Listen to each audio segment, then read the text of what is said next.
সৰুহজাই ষ্টেডিয়ামত 23 বছৰ অনুৰ্ধৰ ৰাষ্ট্ৰীয় বাস্কেটবল চেম্পিয়নশ্বিপৰ সফল সামৰণি।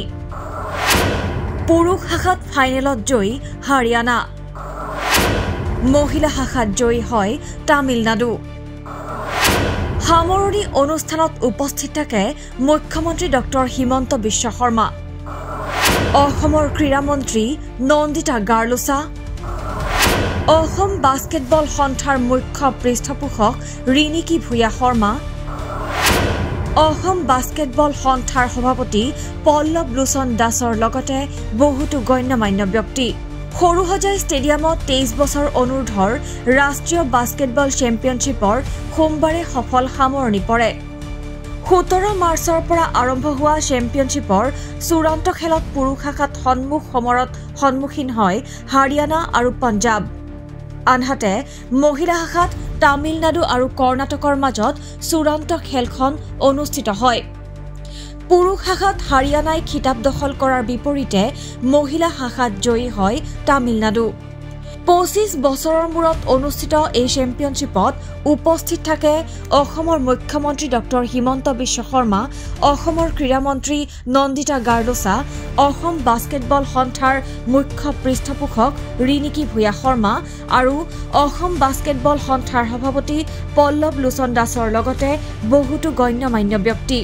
25 বছৰৰ মূৰত অনুষ্ঠিত এই চেম্পিয়নশ্বিপ এক সফল অনুষ্ঠান বুলি মত প্ৰকাশ কৰে অসম বাস্কেটবল সন্থাৰ মুখ্য পৃষ্ঠপোষক ৰিণিকী ভূঞা শৰ্মাই।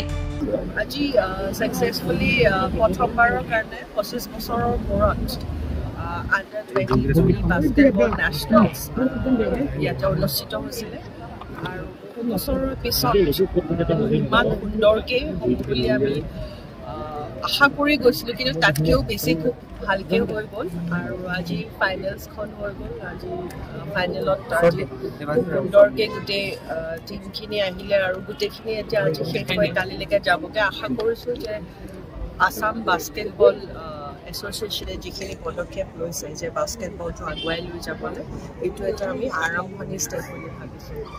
উল্লেখ্য যে এই চেম্পিয়নশ্বিপত ভাৰতৰ ভিন্ন ৰাজ্যৰ পৰা খেলুৱৈসকলে অংশগ্ৰহণ কৰে। পুৰুষ শাখাত 30টা দলে অংশগ্ৰহণ কৰাৰ বিপৰীতে মহিলা শাখাত 25টাকৈ দলে অংশ লয়। এই ক্ষেত্ৰত মুখ্যমন্ত্ৰী ডক্টৰ হিমন্ত বিশ্ব শৰ্মাৰ সহযোগিতা আৰু বাস্কেটবল ফেডাৰেশ্যন অফ ইণ্ডিয়াৰ এই সুযোগৰ বাবে ধন্যবাদ জনায় অসম বাস্কেটবল সন্থাৰ সভাপতি পল্লৱ লোচন দাসে। বাস্কেটবলৰ এটা এনেকুৱা পৰিৱেশ আছিলে যে বাস্কেটবলে এই পৰ্যায় পাব কেতিয়াও আমি আশা কৰা নাছিলোঁ, কিন্তু সকলোৰে প্ৰয়াস, মাননীয় মুখ্যমন্ত্ৰী ডক্টৰ হিমন্ত বিশ্ব শৰ্মাৰ চৰকাৰৰ যিখিনি সহযোগিতা আৰু বাস্কেটবল ফেডাৰেশ্যন ইণ্ডিয়াই যি ধৰণে আমাক সহায় কৰিলে, আমাক আণ্ডাৰ 23 প্ৰথমবাৰৰ বাবে নতুন ফৰ্মেটত বাস্কেটবলৰ নেশ্যনেল চেম্পিয়নশ্বিপ অসমত আয়োজন কৰিবলৈ তেওঁলোকে সুবিধা দিলে আৰু সেই সুবিধা গ্ৰহণ কৰি আমি চেষ্টা কৰিলোঁ সুন্দৰভাৱে আয়োজন কৰাৰ। আপোনালোকে দেখিছে 30খন ৰাজ্যই অংশগ্ৰহণ কৰিলে, 30টা পুৰুষৰ টীম আৰু 25টা মহিলাৰ টীমে ইয়াত যোগদান কৰিলে আৰু হাৰিয়ানা আৰু পাঞ্জাৱে ইয়াত ফাইনেল পালে। আপোনালোকে দেখিছে তামিলনাডুৱে মহিলাক ফাইনেল জিকিলে আৰু হাৰিয়ানাই পুৰুষত ফাইনেল জিকিলে। খুব উত্তেজনাপূৰ্ণ খেল আৰু যথেষ্ট আমাৰ খেলুৱৈসকল উৎসাহিত হৈছে, আমাৰ সংগঠকসকল উৎসাহিত হৈছে। আমি সকলোকে ধন্যবাদ কৃতজ্ঞতা জনাইছোঁ আৰু অসম বাস্কেটবল এছ'চিয়েশ্যনে নতুনকৈ গঠন কৰি ইমান সুন্দৰভাৱে এই আয়োজন কৰাটো আমাৰ বাবে ঐতিহাসিক মুহূৰ্ত।